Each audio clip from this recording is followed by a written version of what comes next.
Nizami Gəncəvinin belə bir misrası var.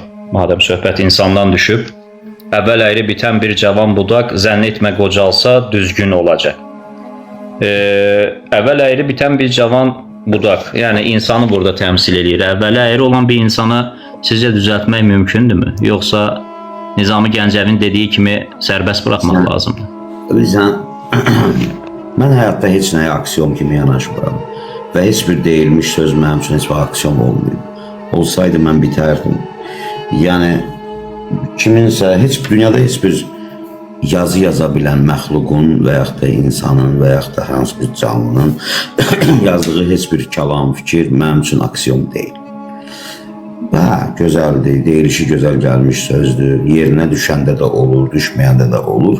Amma heç bir fikrə mən heç vaxt mütləq bir ideya kimi yanaşmamışam. Xasiyyət nədir? Birinci onun tərifini vermək lazımdır. Hər bir insan potensial oğrudur, hər bir insan.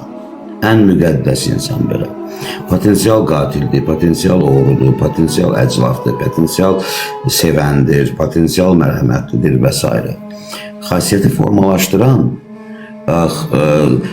xasiyyətə daxil olan inqrediyentlərin, mən Machiavellini oxumamışam, xasiyyətə daxil olan inqrediyentlərin iyerarxiyasından asılıdır. Hər birimizin içində bu boyda oğru var, bu boyda doğru var və s.